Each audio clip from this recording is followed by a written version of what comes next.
ఎన్నికల్లో ఆయనే అన్నాడు, నిరుద్యోగులకు ఒకవేళ న్యాయం చేయలేకపోతే నేను నా పదవికి కూడా రాజీనామా చేస్తానని ఆయన చెప్పిండు. ఇప్పుడేమో దీని మీద ఇప్పటివరకు స్పందించిన దాఖలా లేవు. ఎట్లా చూడొచ్చు అంటారు తీర్మానం మల్ల గురించి? రాజీనామా ఎందుకబ్బా, పరామర్శించడానికి రాలే. రాజీనామా చాలా దూరం ముచ్చట, అది పరామర్శించడానికి రాలే, ఒక స్టేట్మెంట్ ఇవ్వలే. అచ్చా నువ్వు దీక్ష విరమించమని వచ్చి చెప్పేది ఉండే. ఇక ఇంకోటి వస్తాడు మధ్యరాత్రి, దొంగలు ఎప్పుడు వస్తారబ్బా? మధ్యరాత్రి వస్తారు, దొంగలు ఎక్కువ వస్తారు. మొన్న ఒక ముఠాను పంపిండు, ఈ క్వశ్చన్ పేపర్ ముఠాను, ఈ సెటిల్మెంట్ల ముఠాలను పంపి ఒక ఎమ్మెల్సీని ఒక ఇద్దరు ముగ్గురు బౌన్సర్లను ఇచ్చి పంపిండ్రు అక్కడికి గాంధీ దవాఖాన. మధ్యరాత్రి దొంగలు ఎక్కువ వచ్చిండ్రు.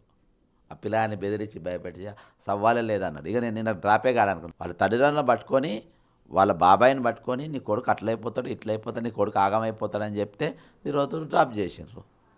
కాబట్టి ఈరోజు ప్రజాస్వామ్యం అనేది తెలంగాణ వచ్చినాక దినదినంగా అది కనుమరుగైపోయింది. అంటే ప్రజాస్వామ్యం బద్ధంగా వీళ్ళు ప్రమాణ స్వీకారాలు చేస్తారు, కానీ అప్రజాస్వామ్య తీరుగా ఈరోజు వీళ్ళు వ్యవహరిస్తూ ఉంటారు. గతం అదే జరిగింది, దానికంటే ఇది 2.0 అప్డేటెడ్ వర్షన్తో నడుస్తుంది ప్రభుత్వం ఇంకా భయంకరంగా. అన్ని రకాల వైరస్లు పెట్టుకొని ఈరోజు పనిచేస్తుంది.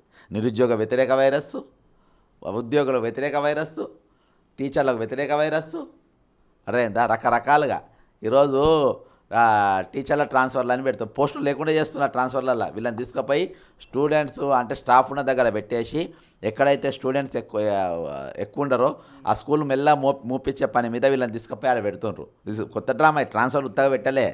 వీళ్ళని ట్రాన్స్ఫర్లను చూపించి పెద్ద స్కూళ్ళలో పంపించేసి ఆ చిన్న స్కూళ్ళు మూపించే పని మీద అక్కడ స్టాఫే లేకుండా చేసి ఇక మూతబట్టేట్టు చేస్తుండ్రు.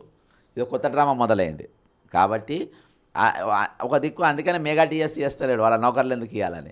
ఏంటంటే వీళ్ళు నారాయణ చైతన్య, ఇది ఆంధ్ర బ్యాచ్ కదా, అక్కడ వాళ్ళు బతకాలి కదా. ఆంధ్ర ఏది చైతన్య నారాయణ అర్థమైందా. మొన్న పోయి గాంధీ వరంగల్లో ఎంజిఎం హాస్పిటల్ ఉంటుంది, 6 గంటలు కరెంటు పోలే. మరి వరంగల్ దాకా పోయిన అడుగు లోపలికి పోకపోతేవి, మెడికోడ్ దవాఖానకు పోతేవి కదా. మెడికోడ్ దవాఖానకు అంటే ఏం నిరూపించాలని? ఇప్పుడు అలా మీకు ఈ మెడికోడ్లో పోతే నీకు సీఎం రిలీఫ్ ఫండ్ వస్తుంది, ఇంట్లోకి పోతానే నీకు ఎల్ఆర్ఎస్ వస్తుంది, ఇంట్లో పోతానే నీకు ఎల్ఓసీలు వస్తాయి, ఇంట్లో పోతానే నీకు అన్ని వసతులు మంచి ట్రీట్మెంట్ అవుతాయి. నువ్వు చూపి నీకు నువ్వు అలా పోంది. నువ్వు ఏ ఉద్దేశం, నువ్వు ఒక ఎంజిఎంకు పోలే, అక్కడికి గాంధీ దవాఖాన పోలే.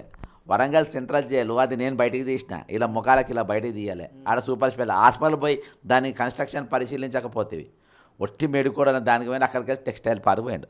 టెక్స్టైల్ పార్క్ భూములు ఎన్ని రోజులు తీసుకున్నావు? ఏమైనా మాట్లాడే ఇంకా జ్ఞానం ఉండాలి. ఎన్ని రోజులు తీసుకున్నావు ఆ భూములు, ఎంతగానం వాడినరు, ఎంతగానం దానికి ఎస్టాబ్లిష్మెంట్ కాలే. కాబట్టి ఎవరు భూములు వాళ్ళు తీసుకున్నారని ఇచ్చేయాలి. అది నువ్వు చేసేది. అంటే నువ్వు కంటిన్యూ చేస్తా అంటే అది IRB road, ring road continue చేయాలి, మేయా కృష్ణారెడ్డి రోడ్, కాళేశ్వరం కంటిన్యూ చేయాలి. అవన్నీ కంటిన్యూ చేసి బండి అవిన్ మిట్టల్ గాడు ధరణిలో కంటిన్యూ కావాలి, దానకిషోర్ మున్సిపల్ కంటిన్యూ కావాలి, సందీప్ కుమార్ సుల్తానియా పంచాయతీరాజ్లో బాగా స్కాములు చేసినావు, ఫైనాన్స్లో కూడా చేద్దురా అని చెప్పేసి ఫైనాన్స్లో కూర్చోబెట్టాలి.